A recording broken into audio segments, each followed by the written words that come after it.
கர்த்தருக்கு ஸ்தோத்திரம். கர்த்தருடைய நாமம் மகிமைப்படுவதாக. கர்த்தர் தாமே இந்த நாளில் இந்த காலை வேளையில் உங்களை ஆசீர்வதிப்பாராக. ஆமென். எனக்கு அருமையான தேவனுடைய பிள்ளைகளே, கர்த்தருக்கு பயந்து அவருடைய வழியிலே நடக்கும் பொழுது, அப்படி நடக்கிறவர்கள் யாரா இருந்தாலும் தேவனுடைய பார்வையில் அவர்கள் பாக்கியவான் பாக்கியவதியாய் இருக்கிறார்கள். கர்த்தருக்கு ஸ்தோத்திரம். அப்படி பயந்து நடக்கிற ஆண்டவருடைய வார்த்தைக்கு வசனத்துக்கு கீழ்ப்படிந்து தன்னை அர்ப்பணிக்கிறவருடைய கைகளின் பிரயாசத்தை அவர் ஆசிர்வதிக்கிற தேவனாய் இருக்கிறார். கையின் பிரயாசத்தை நீ சாப்பிடுவாய் என்று வேதம் நமக்கு அடையாளம் காட்டுகிறது. உனக்கு பாக்கியமும் நன்மையும் உண்டாயிருக்கும் என்று சொல்லி கர்த்தர் சொல்லி இருக்கிறார். அவர் வாக்கு கொடுத்தால் அவர் வாக்கு மாறாத தேவன். ஆமென். கர்த்தருக்கு ஸ்தோத்திரம். உன் மனைவி உன் வீட்டோரங்களில் கனித்தரும் திராட்சை கொடியை போல் இருப்பாள். உன் பிள்ளைகள் உன் பந்தியை சுற்றிலும் ஒலிவ மர கன்றுகளைப் போல் இருப்பார்கள். கர்த்தருக்கு ஸ்தோத்திரம். அப்ப யாருக்கு இந்த ஆசீர்வாதம் அப்படின்னா, கர்த்தருக்கு பயப்படுகிற மனுஷன்தான் இவ்விதமாய் ஆசீர்வதிக்கப்படுவான் என்று வேதம் நமக்கு அடையாளம் காட்டுகிறது.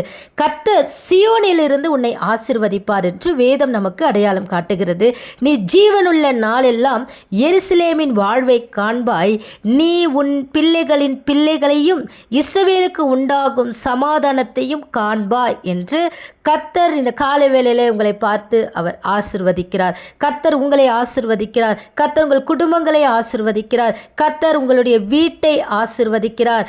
யாருக்கு இந்த ஆசீர்வாதம் என்றால், கர்த்தருக்கு பயந்து நான் தான் வழி சத்தியம் ஜீவன் என்று சொன்ன இயேசு கிறிஸ்துவினுடைய வழியிலே நடக்கும் பொழுது.